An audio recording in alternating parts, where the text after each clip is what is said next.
pananakot ng iilan. Hindi siya alila ng sino mang mayaman. Kung ang kapangyarihan nila ay inaabuso, hinahawi niya yan mano-mano. Kapag ang taong bayan ang nasasakal, siya ang unang sumusugot, tumatagal. Hindi pera ang sukatan ng halaga, kundi kung sino ang lumalaban para sa masa.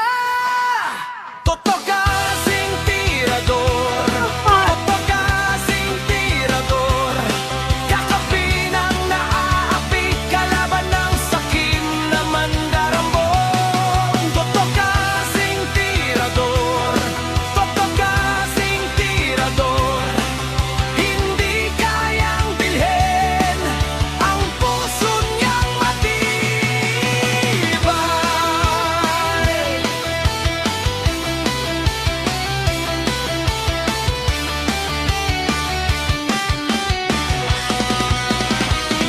Mga magnanakaw sa pondo ng bayan, nanginginig kapag siya ang nandyan. Bawat piso, bawat sentimo, kailangang sagutin sa mata ng tao. Walang ngiti para sa mandarambong walang pwesto, para sa sumisipsip kapag ang hustisya ang pinag-uusapan. Siya ang bantay sa gitna ng laban. Kung may nilulunod ang kasinungalingan, siya ang boses na hindi tatahimik. Sa bawat galaw ng mapagsamantala may salubong na paninindigan niya. Totoo kasing tirador, totoo kasing tirador, kakapin ang naaapi, kalaban ng sakim na buwaya. Totoo kasing tirador, totoo kasing tirador, hindi kayang bilhin ang puso niyang matibay. Hindi lahat ng malakas ay tama, hindi lahat ng tahimik ay duwag. Kapag ang bayan ang pinagkakaitan, siya ang unang humaharap. Totoo kasing tirador, totoo kasing tirador, kakapin ang naaapi, kalaban ng sakim na buwaya. Totoo kasing tirador, totoo kasing tirador, sa taong bayan nagkatayo, hanggang dulo ang paninindigan.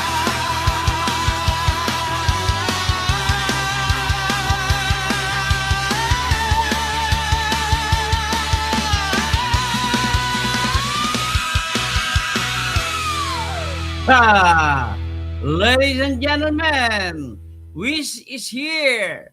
Okay, we will now speak about, yes, we will now speak about Sarah. Bye-bye. Patugtugin mo natin si Sarah. Wala nang iba. Sarah, Sarah, siya na nangunguna.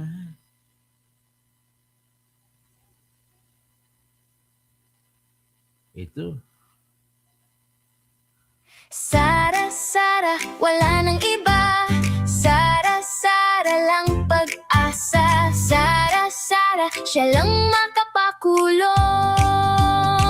Mga kontraktor ubusin niya. Si BBM Sandro ikulong niya. Si Tamba Zaldi ikulong niya. Tapang at malasakit ibalik, para bayan ay manahimik. Durugin ang sindikato sa korte, sa DPUA, sa DS Void, sa PhilHealth. Okay. Patugtugin natin isa pa habang nag-antay ng mga audience. Totoo kasing tirador, kaibigan ng lahat, tagapagtanggol ng mga naaapi, kakampi ng mamamayan, laban sa mga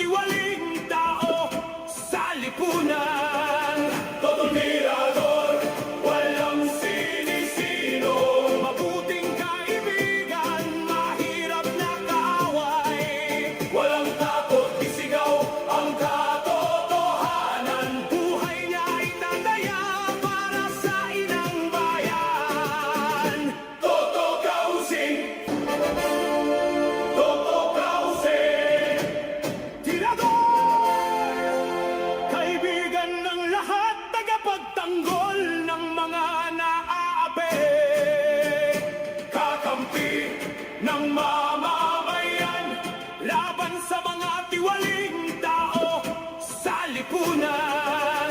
Totoo mirador, walang sinisino, mabuting kaibigan, mahirap na kaaway. Walang takot, isigaw ang katotohanan. Buhay niya itataya para sa inang bayan. Toto Kausing.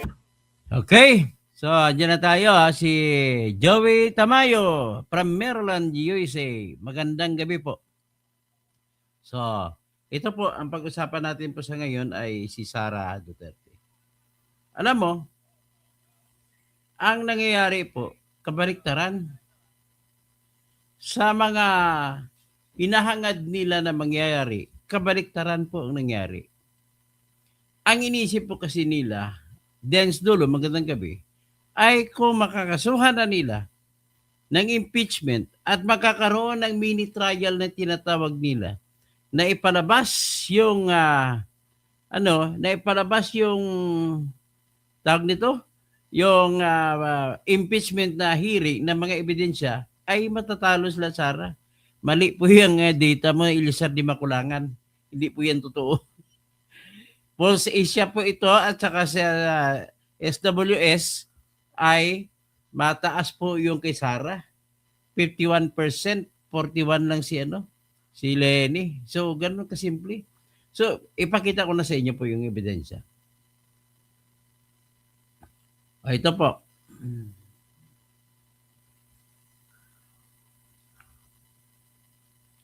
Kita natin.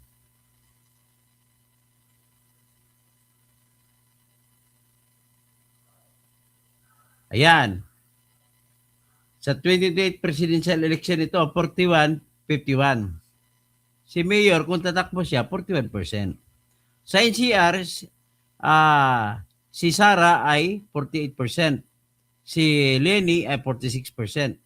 Sa Balance of Luzon, mataas si Lenny, 55%. At saka si Sara ay 33 lang. Pero sa Visayas, 50% si Sara. Si Lenny ay 46 lang. Sa Mindanao, 91% si Sara, 7% lang si Lenny. Yan po yung katotohanan na hindi natin maitatanggi.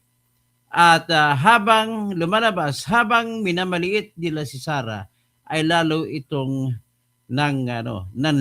naglalamang at lalo siyang ginusto ng mga tao.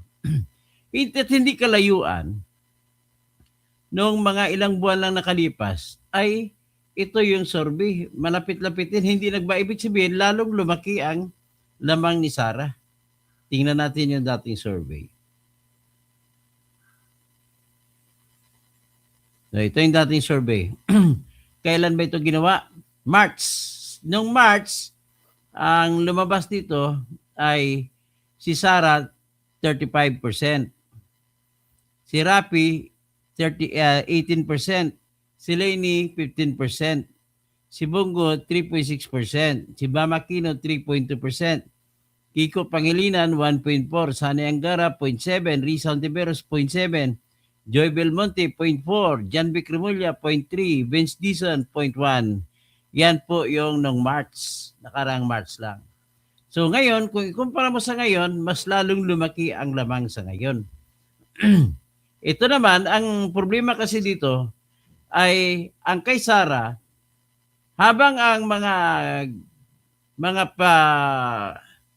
patutsada ng mga ibang partido ay umaasa sa partido, si Sara naman, hindi siya gumagalaw, pero may tinatag na movement, galawan ng mga tao.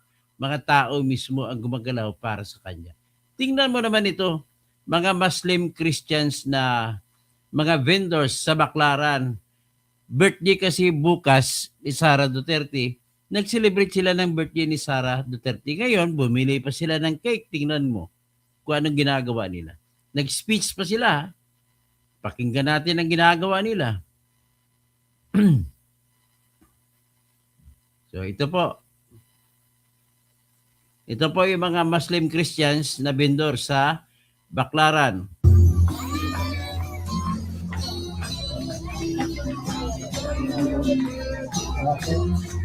Happy birthday, VP Sara Duterte! Happy birthday to you. Happy birthday, happy birthday. Birthday bukas si Sarah. Birthday to you. Ay, mga Muslim Gusto saka po kami Kristiyano magpapasalamat sa inyong lahat. Asahan niyo po ang aming suporta bilang mga Muslim. Dito sa Barangay Baclaran, full support po kami kay VP Sara. Maraming salamat po sa inyong lahat. Allah bless you. Tayo po ay nagsiselebrate ng ating 1 taong anibersaryo ng ISMP Baclaran Chapter at binabati na rin po natin si VP Sara sa kanyang kaarawan. Happy birthday to you. Happy birthday, VP Sara! Happy birthday, VP Sara!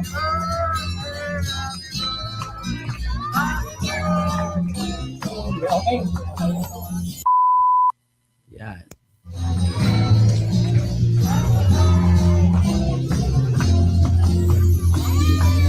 May 31 po birthday ni Sarah. Okay. Happy birthday, VP Sara Duterte!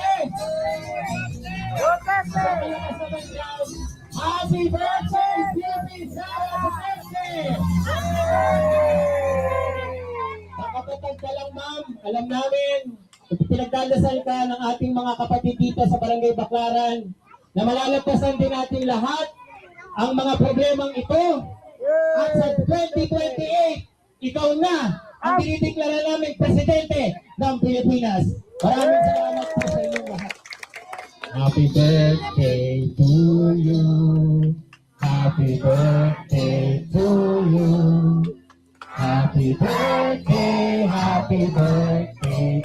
Happy birthday to you. Happy birthday to you. Happy birthday to you. Happy birthday, happy birthday, happy birthday to you. Happy birthday to you. Happy birthday, VP Sara! Happy birthday, VP Sara!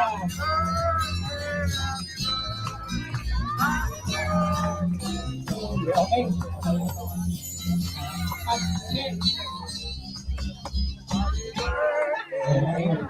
Representative ng Barangay Baclaran, Mami Elaine, Saide, at ang Human Society sa pangunguna ni Ate Malu at sila Ate Jackie, sa ating mga barangay tanod, sa ating mga kapatid na Muslim at Christian na nandito, at syempre ang aking pinsan na siya yung isa sa nagbigay ng colorful dito sa event na to. Walang iba kundi si Munauray, Hadja City Munauray. Ito pong nakikita nyo colorful, sa kanya po ito galing.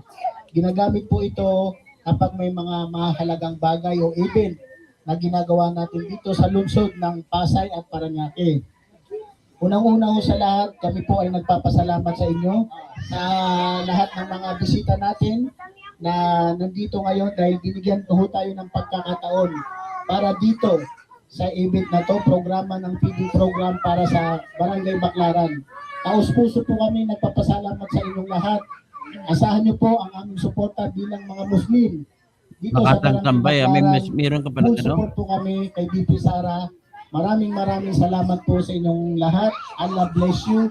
Sana ho, bigyan pa tayo ng pagkakataon ng Allah subhanahu wa ta'ala para mailuklok muli ang Duterte itong darating na 2028 na eleksyon dito sa Pilipinas. Again, maraming salamat po sa inyong lahat. Tayo nandito kasi tayo po ay nagsiselebrate ng ating 1 taong anibersaryo ng ISMP Baclaran Chapter at binabati na rin po natin si VP Sara sa kanyang kaarawan. Amen? Okay ba? Okay. So ngayon lahat po ng mga kabataan, papakainin po natin sila ng hot meals. So pipila po tayo ng maayos and then yung mga ating mga bisita, stay lang po muna kayo dyan. Unahin muna po natin yung mga kabataan, okay? Yung mga children, okay? So children, form your line now. Magandang araw po. Ngayon po, ginanap po namin ang unang anibersaryo po ng Inday Sara na Movement, Philippines, Baclaran Vendors Christian Muslim Association po, chapter.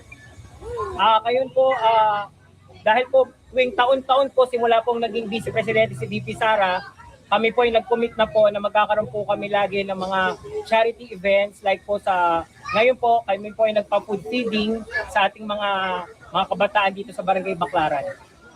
Kami po ay nagpapasalamat dito sa Barangay Baclaran ng Muslim community dahil at least naipapakita namin yung suporta namin kay Inday Sara dito sa Barangay Baclaran.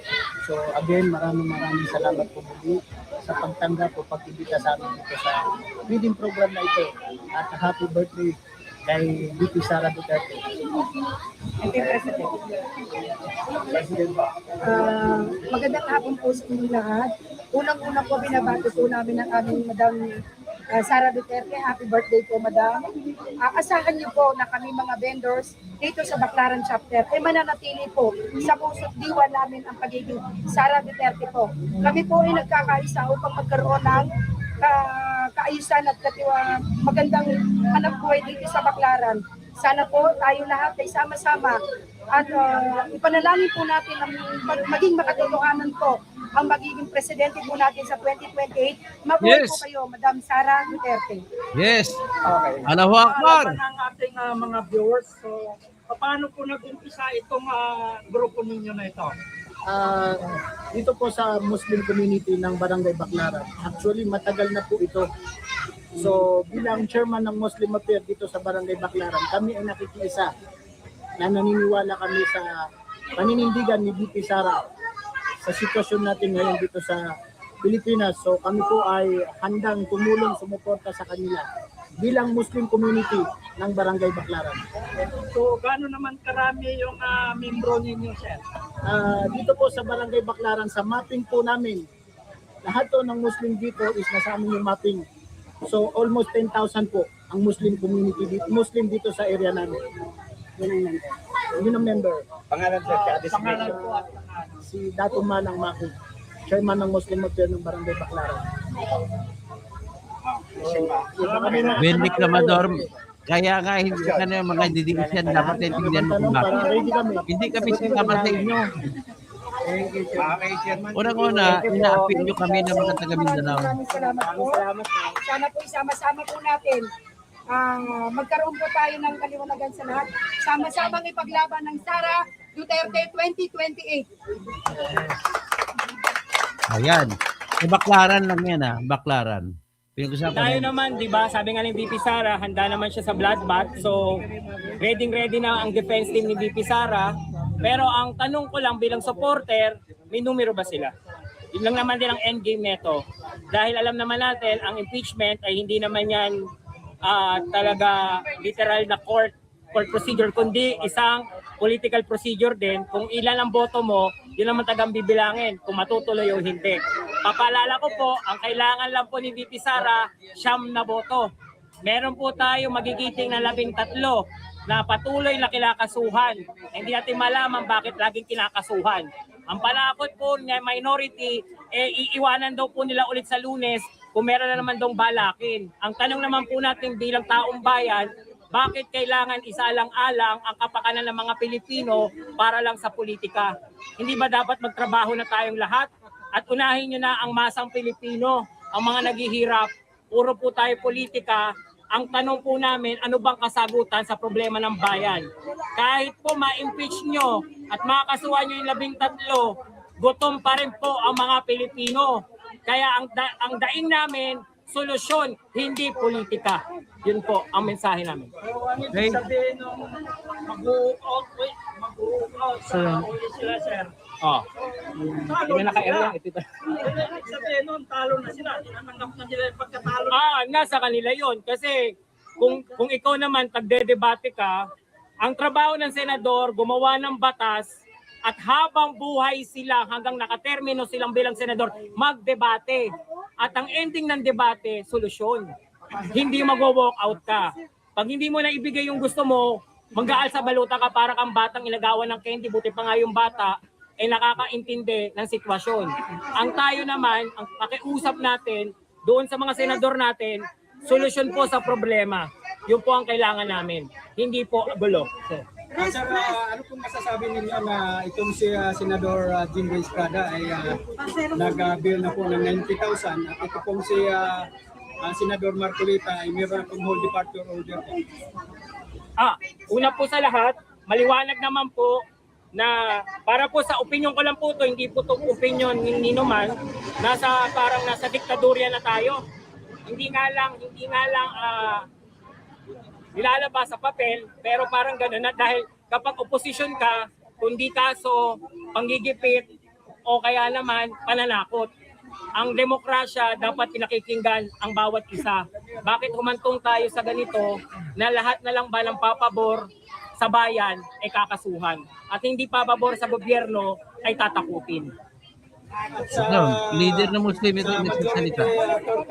Mga Muslim po sa Baklaran. Marcos na lang daw po ang hindi kinakasuhan. Ano masasabi niyo po? Hindi kinakasuhan, hindi pa natin alam. Malayo-layo. Hindi kakasuhan. May sinabi ba sila na hindi kakasuhan? Siyempre kapatid. Ano?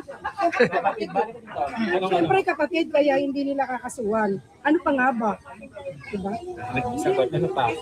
So kaya kung nasabi kanina na ibig sabihin na pag-walkout nila na tatanggapin na nila yung pagkatalo nung panahon na sila yung nasa majority. So si Marcolita lang hindi siya nag-walkout sa langan. Alam mo sir, ang pag-walkout kasi sa Senate, meron na yan, base din sa sinasabi ng mga senador, meron ng decision ng Supreme Court dyan. At nung last interview ni Senator Marcoleta doon sa Eagle News, ang sinabi niya, meron daw ruling ang Senate na kapag nag-walkout, pwede daw ipa-aresto ng majority yung mga nag-walkout. Pero hindi nila ginawa. Because tayo, gulo naman yun, di ba? Ako, ang pakiusap lang naman natin doon sa 11, noong natalo si Senate President Escudero, maluwag sa puso ni Escuderong bumaba. Walang narinig mula sa minority ang majority. Bakit nung nanalo na ngayon ang majority na pinamumunuan ni SP Cayetano, unang araw pa lang lahat hanggang ngayon ang pinag-uusapan pagpapatalsik? Bakit puro ganon? Anong solusyon sa problema? Wala. Naaantala yung gobyerno, yung Senado sa dapat niyang gawin dahil puro na lang walk out, away, sigawan, 'di ba? Nauuwi sa ganun eh. Hindi yung pinaka main point. Sagutin nila kung anong gagawin natin sa krisis sa gasolina. Mataas na bilihin, kakulangan ng trabaho, investor, at higit sa lahat, pagkawatak-watak ng mga Pilipino, kailangan may tatay ka sa noo. Duterte ka ba? Marcos ka ba? Leni ka ba? Risa Ontiveros ka ba? Bakit gano'n? Hindi ba pwede Pilipino tayong lahat? Pangu naman tayong lahat, yung iilan. Negro naman tayong lahat, iilan. Pilipino tayo. Bakit gano'n? Bakit kinakailangan puro na lang politika? May isa pa. Ano pong masasabi ninyo doon sa press conference ni Senator Mig Zubiri na sinasabi niya po na kaya siya Rider talaga makukuha. Nag-minority dahil ito pong apat na senador ay bumoto daw po sa kanya na siya po ialisin pagka Senate President. Ayun nga, di ba? Una sa lahat, ang tanong ko lang naman din, akala namin noong binapalabas si Senator Amy Marcos yung expose niya regarding sa gagawin nila sa konstitusyon natin, nagalit si Miguel Zubiri dahil doon sa video. Lumalabas pala, bitter pa rin siya doon sa apat na hindi bumoto pabor sa magiging Senate President niya ulit.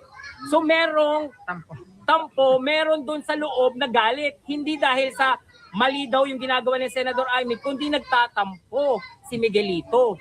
Ang tinatanong naman natin kay Miguelito ngayon, ang tanong namin, Sen Miguelito, Migs, Bukidnon ka, Mindanawang ka, humingi ka ng tawad sa mga taga-Bukidnon dahil alam mo na dapat nasa majority ka, dapat pro-Duterte ka, pro-bayan ka. Ba't napunta tayo sa minority? Diba? Meron akong nabasa sa sa wall ko. So hindi naman daw impeachment yung kinatatakutan ng minority. Ang kinatatakutan nila, yung mali-malita na yan na makakalkal. Ano masasabi mo? Ayun nga, siguro. Ako naman, ang pakiusap ko kay Senadora Pia Cayetano, simulan na natin. Kung Monday, kung mag-aaway-aaway lang naman din kayo sa plenary, hanggang Wednesday na lang kayo, simulan mo na ng Tuesday, mag-hearing na tayo ng Blue Ribbon. Di ba? At iniimbita natin lahat ng kababayan natin, Quezon, ng loyalista, DDS o ano ka pa man, tingkihan, manood tayo. Hayaan natin yung ebidensya lumabas sa bunganga ng mga witness at doon tayo humusga para malaman na natin kung totoo ba'y mali-maletang ninanakaw ng iilan daw mga politiko. Kasi lahat naman yan hearsay pa lang din eh. So kapag naka-oath sila, papakinggan natin kung anong totoo. Allahu Akbar. Yan. Kaya pakinggan muna natin doon sa birthday greeting natin kay Sara Duterte. Kasi mamaya-maya, pag alas 12, birthday na niya.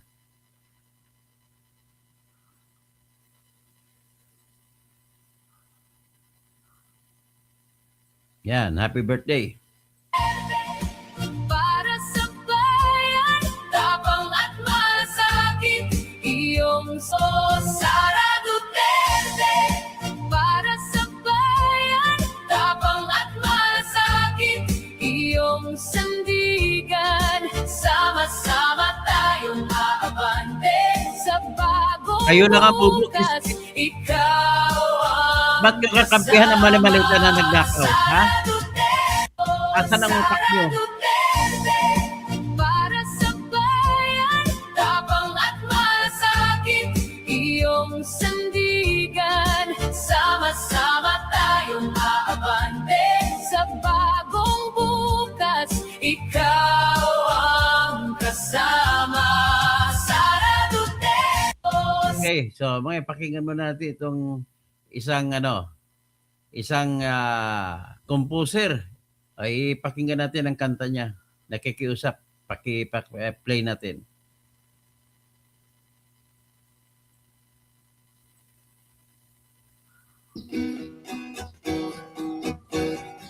Sa bansang Pilipinas, mayroon akong nalalaman. Gobyerno'y sindikato ang kawalan at kawalan.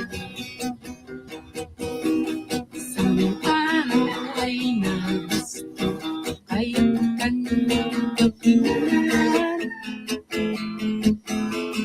Mahiya naman kayo, sino pong tumisman? Si Marcos at Trillanes, ngayon sila'y magkakampi. Walang pinakulong ay sisisi-silpi.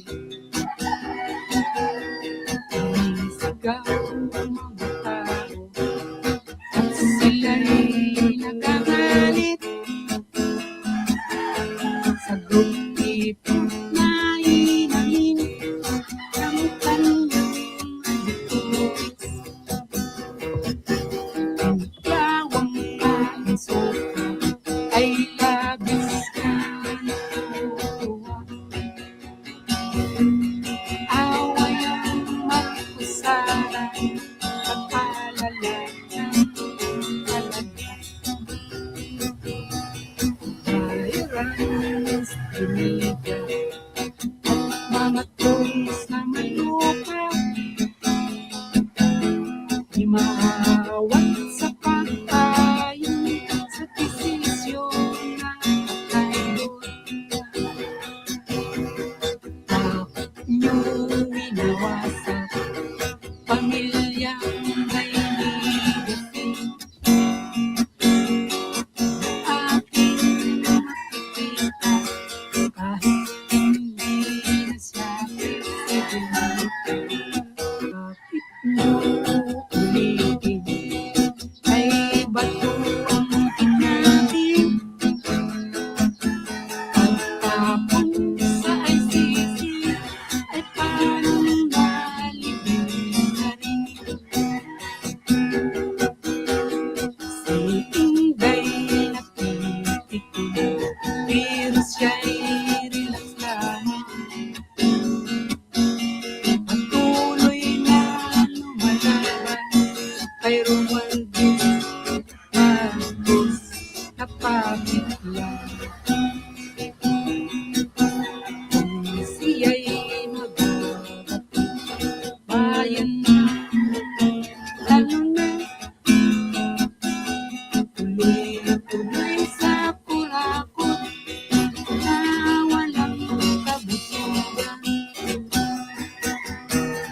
Tuloy-tuloy sa kurakot na walang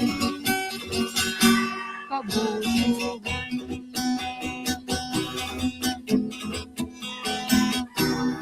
Okay, salamat na makatang tambay. So, ngayon, ipakita naman natin ito yung isang hiwalay na survey na rin. Sa survey, maiiyak na lang kayo. Iyak na lang kayo ng mga anti-Sara. Ayan, ano pang masasabi natin dyan? Yan dati yan. Pero kay Marcos ngayon, 2026, March, negative 15. Nak na waiting.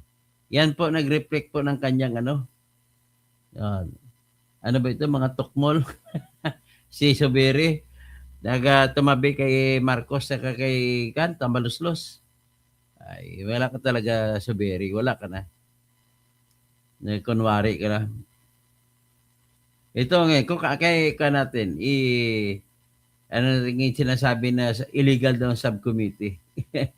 Okay, nakita niyo bang sinasabi ni illegal subcommittee? Natatakot ka, hindi po illegal yan. Hindi ka naman abogado para magsabi na illegal. Hindi ka, ang kinatatakutan nito ni Soto, yung ilalabas ng mga testigo, yung paghatid ng 5 maleta na pera sa kanya. Yan ang kinatatakutan niya dyan. Yan ang katotohanan. So, ladies and gentlemen, pakinggan naman natin itong Paul Sisyan na news.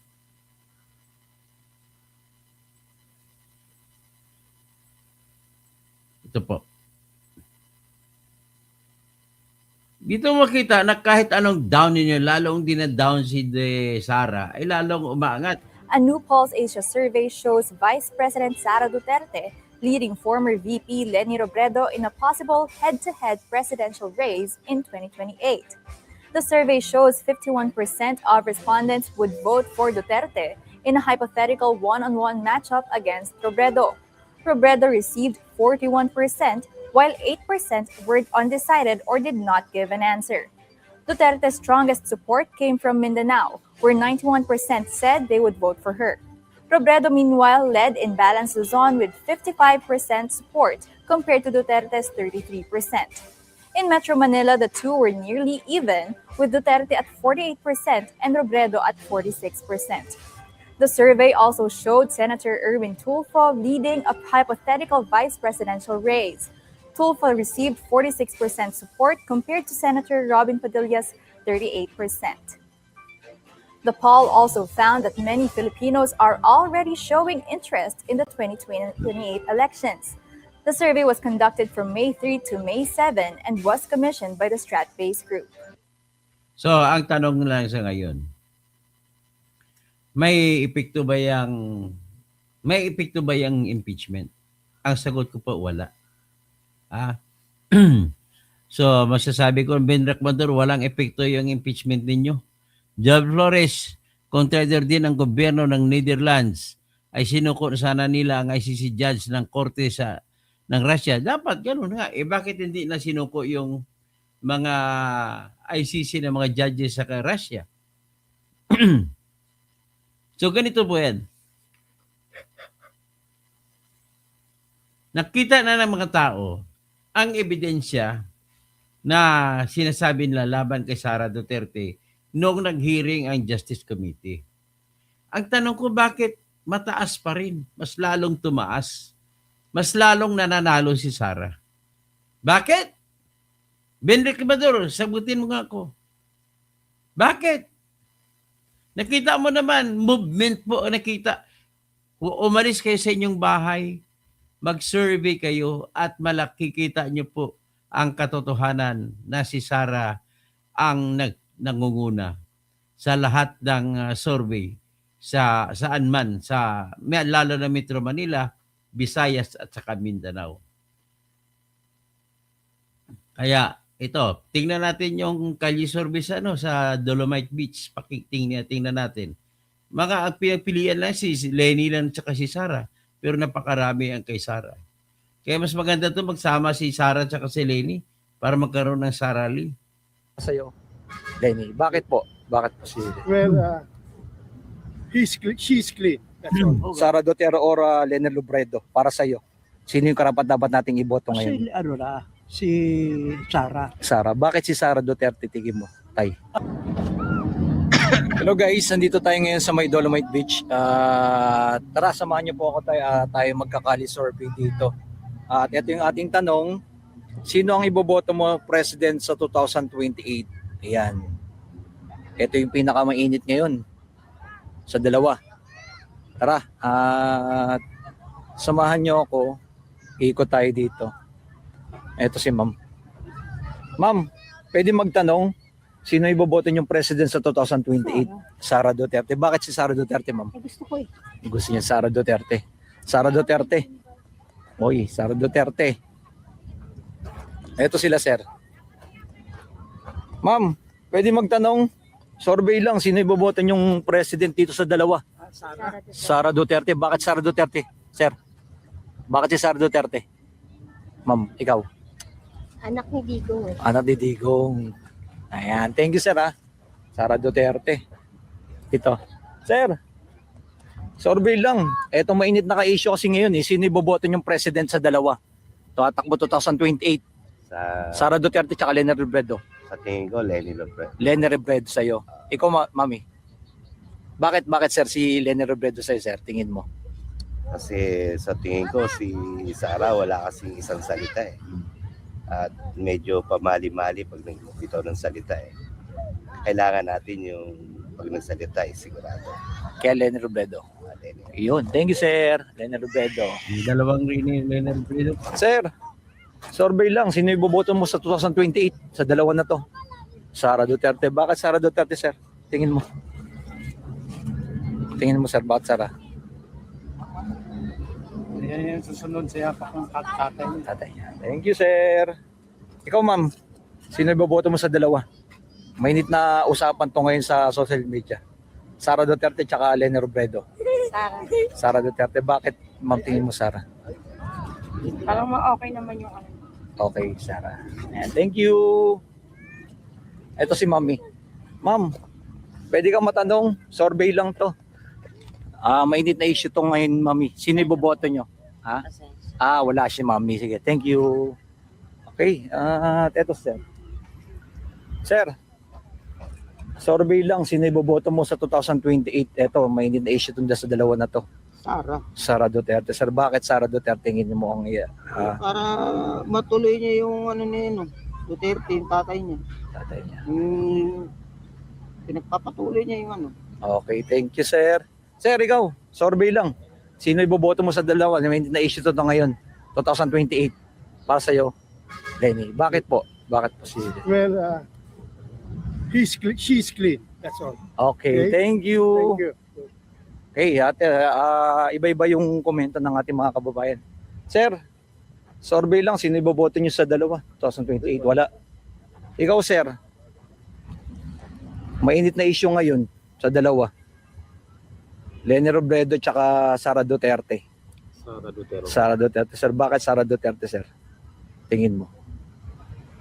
Nung mga nakaraang administrasyon, wala namang nagawa ito.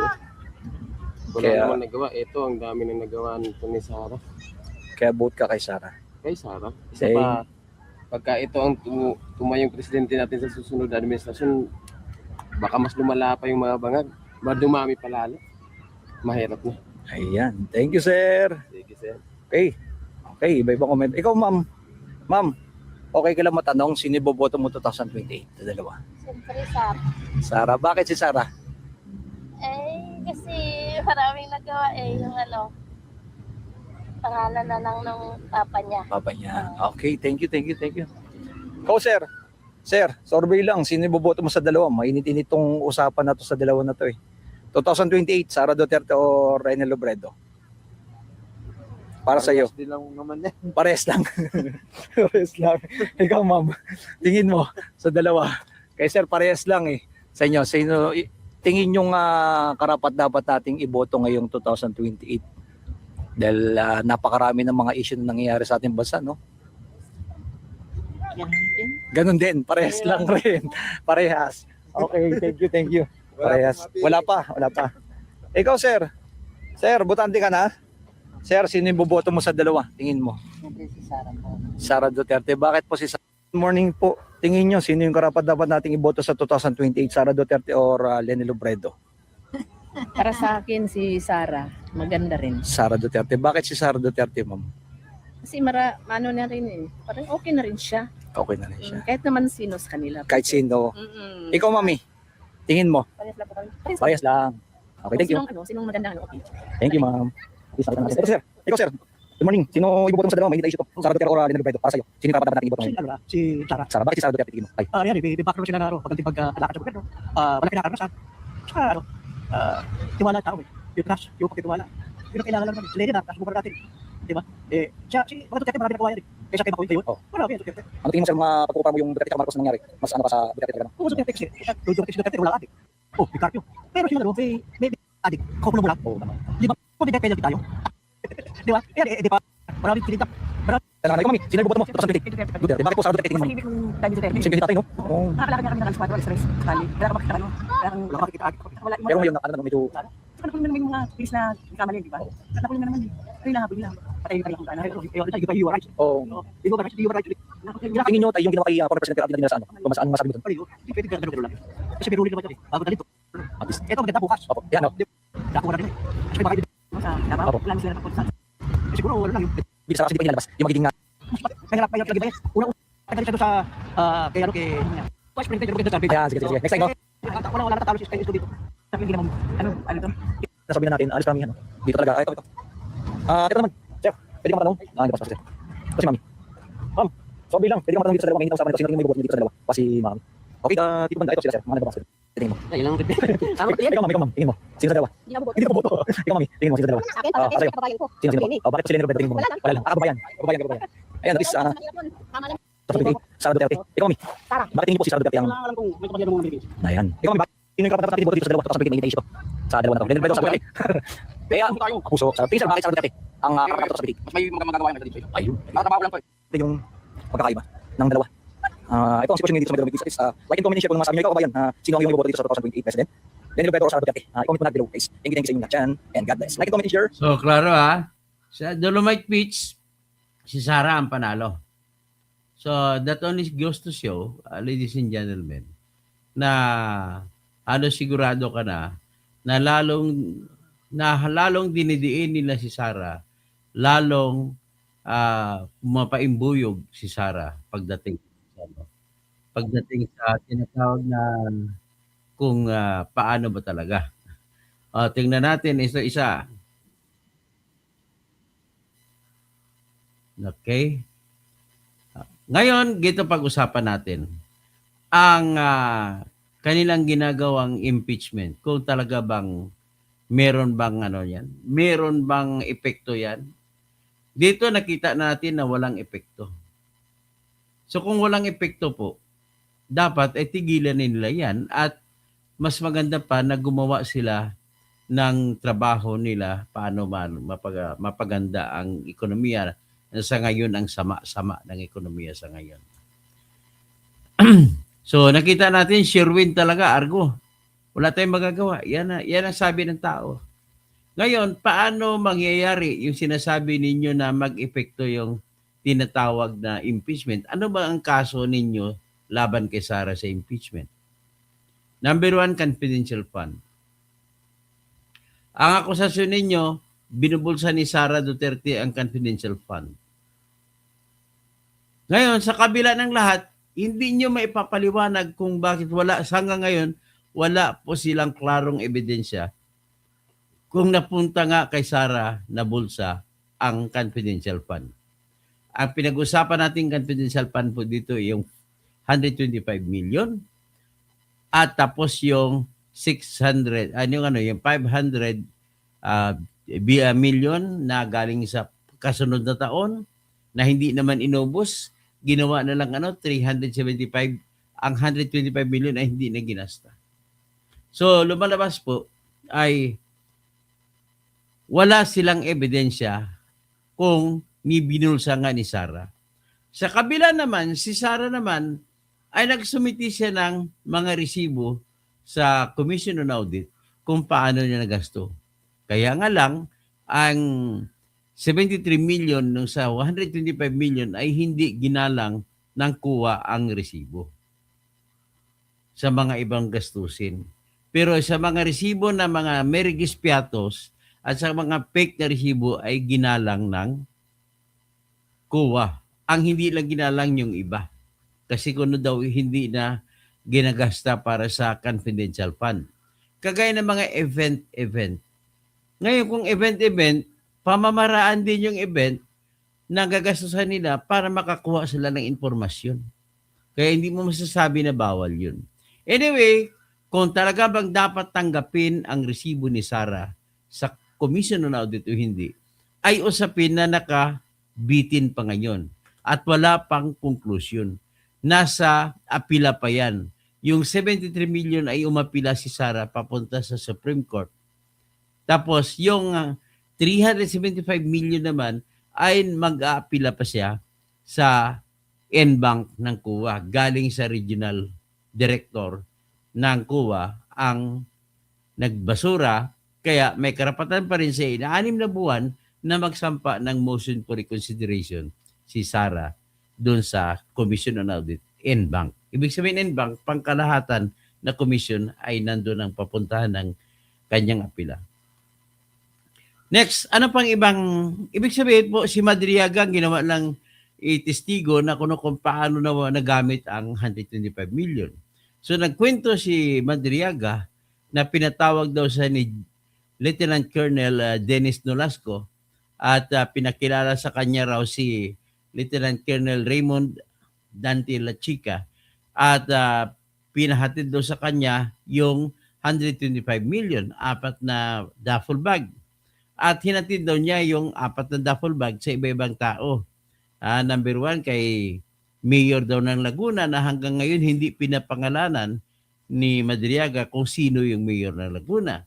Pero hindi niya hinatid sa Mayor ng Laguna kundi sa bodyguard o tauhan ng Mayor ng Laguna na hindi man niya rin kinikilala. Ngayon sa unang tanong diyan, napaka hindi ka panipaniwala, bakit mo hawak mo pera 33 million ay ibibigay mo sa tao na hindi mo kilala? So that makes it a red flag, hindi pwedeng paniwalaan. Ganun pa man, nagpapatunay lang yan na siya mismo ang binigyan niya ng pera ay hindi si Sara, kundi ibang tao. So ngayon, ang isang duffel bag ay dinala daw doon sa Pamilya Santiago sa Jordan Plains Subdivision, doon sa Novaliches, Quezon City. Ngayon, hindi naman niya kinilala kung sino sa Santiago family ang pinagbibigyan niya. So, in other words, ay hindi ka panipaniwala na magbigay ka na ng basta-basta ng 33 or 35 million sa isang duffel bag. So, at least, pag sinabi niya, hindi naman pala kay Sara binigay, andun sa Santiago family. So, next is, binigay daw niya kay Attorney Raymond Monsayak na nandun daw sa comedy bar na pag-ari ni Attorney Ed Chico. Tapos, nang dumating daw sa comedy bar, ay nagsinyasan lang daw sila ni Attorney Monsayak, sige, akit mo sa taas. Mayroon ba ganun? 33 million pinag-usapan, tapos sabihin, akit ka sa taas. Hindi ka panipaniwala. So, nevertheless, it only shows and proves na hindi kay Sara napunta yung isang duffel bag pa. So, may natira pa isang duffel bag. Dinala daw niya ito doon sa Ombudsman's Office kay Attorney Ryan Kilala na siyang taga-ombudsman na nakatanggap daw noon ng 33 million at hinatid niya ang sasakyan at iniwan. So, ganun mga kwento na hindi man lang napatunayan. So, ngayon, ano ba talaga dapat paniwalaan natin kung totoo yung kwento ninyo? Yung kay Madriaga o yung audit ng Commission on Audit na hindi nagsasabi na 73 million lamang ang hindi kinikilala. Bagkus, ang resibo ni Sara na sinumiti ay hindi lang kinilala. Pagkatapos doon naman sa kay Madriaga, 24 hours lang daw, wala pang 24 hours, inubos niya na pinagbibigay. So sino paniwala natin sa dalawa? Yung kuwa o yung sinabi ni Madriaga? magkontra-kontra. So ngayon, ang mga Merigis Piatos ay natural yan na ginagamit ng mga military sa pagre-resibo para hindi makilala kung sino binigyan ng pera. Kasi kung ang binigyan dyan, malimit yan po, ang binigyan ay yung taga-NPA mismo. Kapalit ng impormasyon para malaman kung sino nagre-recruit sa high school junior at high school senior para magiging NPA. So, ngayon, dito na tayo pupunta sa sa akusasyon na grave threat daw, na kung saan nag-press con na madaling araw si Sara Duterte at tinanong siya na ano na yung death threat laban sa iyo. Sabi niya, ang death threat laban, sabi ni Sara, ang death threat laban sa kanya ay ang magpapatay sa kanya si BBM, si Lisa Marcos, saka si Tambaluslos, si Martin Romualdez. Sabi niya sa nagtanong na vlogger, sabi na huwag kayo mag-alala ma'am at may nakausap na po ako na hard killer. At kung mamamatay ako, ay sa kanya papatayin. So hindi po, pinanindigan ko yan, hindi po yan grave threat. At hindi po rin yan po plot to kill the president. Wala pong krimen na sinasabi plot na magplano ng magpatay, hindi po krimen yan. Ang krimen na pagplano magpatay ay mapaparusahan lamang kung yung plano mo ay sinakatuparan mo. Ganoon lamang po yan. Next, ano pang akusasyon laban kay Sara? Ang isa pang akusasyon laban kay Sara ay yung meron daw siya, nagkamal daw siya ng salapi na hindi hindi man lang daw ma-explain kung saan ang galing na legal na source. Kung ganoon, ang tanong ko naman sa kanila, kung nagkamal na salapi, dapat alam nyo kung magkano ang kinamal. Kung hindi nyo mabanggit kung magkano, ibig sabihin po ay hindi mananalo ang inyong akusasyon. Terry Ridon.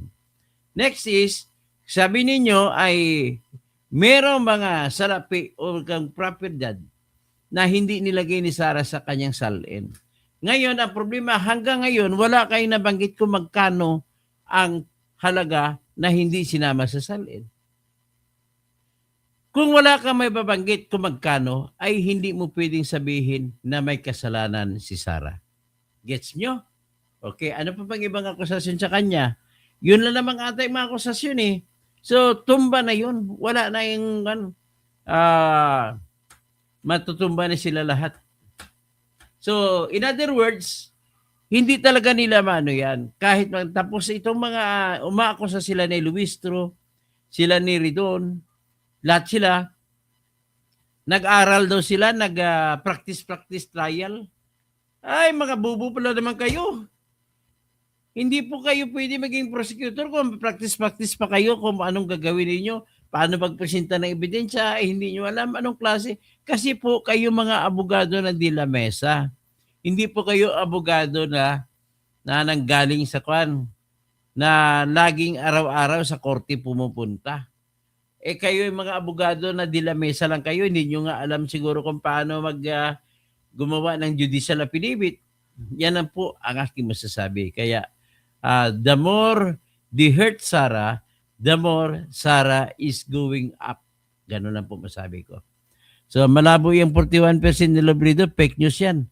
Malamang na 15% lang yan, sabi naman ni Rosa de los Reyes. Sa Buzzer Inc., sigurado ba na ginamit ni Sara laban sa recruitment ng NPA? Ay, pwede naman po masabi natin na hindi sigurado, pwede naman ginamit sa iba, pwedeng hindi. Pero what is important po, Buzzer Inc., ang ebidensya, meron ba silang ebidensya? Sa ngayon, wala. Yan ang lumalabas po. So, Raimundo Ribucas, wala na, sure na.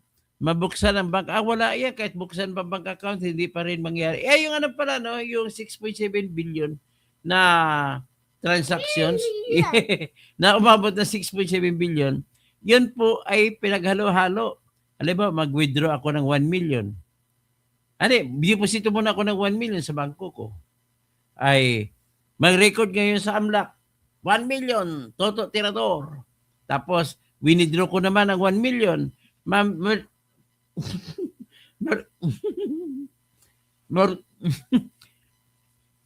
Marehistro ngayon sa AMLAC na 2 million na. Pero ang transaction dalawa, with deposit saka withdrawal. So kung deposit at withdrawal, 2 million winidraw ko. Ang tanong, ilan ang pera ko sa bangko? 0. Kasi winidraw ko eh. Tapos kinabukasan, dineposito ko, transaction ko nakalista kayo sa AMLAC, 3 transactions. Ang total ay 3 million kasi 1 million deposit, 1 million withdrawal, 1 million deposit again. Ang tanong, magkano pera ko sa bangko? 1 million lang. Ngayon, pagkahapon, winidraw ko naman. Magkano pera ko sa bangko? 0. Pero ang nakarecord sa AMLAC ko ay 4 million. Ganun po yun. Hanggat sa napakahabang taon kasi 20 years po yung 6.7 billion. Pero yung 6.7 billion po ay mababawasan pa yan sapagkat mayroong noong 2024, may kliyente po si Attorney Manasseh Carpio na husband ni Sara na nagbayad sa kanya mga 200,000, 100,000, marami. Mga cheque, binayad, mga manager's check, binayad sa kanyang trabaho bilang abogado. Tapos, ang nangyari, ang ginawa ng BPI, nagkamali ang BPI, na-record, ginawang billion ang milyon. Ginawang 2.1 billion, imbis na 2.1 million lang. Kaya tumaas tuloy lalo 6.7. Kaya binawi naman ang 2.1, binawi naman ng BPI 2.1 billion din. So, naging taas, naging 6.7. So, ang mangyari sa 6.7 ay bawasan mo pa ng 4 billion yan. So, magiging 4.7 na lang. Ganun po yun. So, wala talagang akusasyon laban kay Sara. Ano na lang yan? Foregone conclusion na yan. Ngayon, iiyak na lang mga yan at hindi sila mananalo. Sayang lang ang oras ng bansa na siniswildohan sila. Tapos ang ginagawa nila ay magpa-impeach. Ginagamit lang impeachment para matabunan ang flood control na ninanakaw ni BBM at saka mga kasabwat yan mga congressmen. Ganun po ang katotohanan. So, Rosa de los Reyes, sino bang maniwala kay Leni Robredo kung itutol siya sa Bill Project, War on Drugs, saka LCAC, NTF LCAC ni Duterte, Grisline, Hybert Tinito, tapos si Basa Singh, kaya nga lasog-lasog ang Pinas dahil hindi sila maniwala kay BP Leni. Rosa de los Reyes, kahit nabuksan pa yan, malabo pa rin na ma-impeach si Inday. Tapos ang katapusan ng araw ay kailangan nila na magbubuto ng 60 na senador na iko-convict si Sara. Meron ba? 11 lang sila. Ang 13, majority pa. Wala, hindi kayo pwede mananalo. Ganun lang po, simple. Okay? So, dyan lang ang ating masasabi at magandang gabi po sa inyong lahat. Paki-like, paki-subscribe sa aking mga accounts sa Facebook, Berteni Kausing, sa Instagram, Atty. Berteni Kausing, sa TikTok, Atty. Berteni Kausing, sa mayroon pa akong YouTube channel na isa, Dr. Toto Kausing. Tapos mayroon pa akong Twitter. Okay, maraming salamat po. Magandang gabi po. At happy birthday, Sara!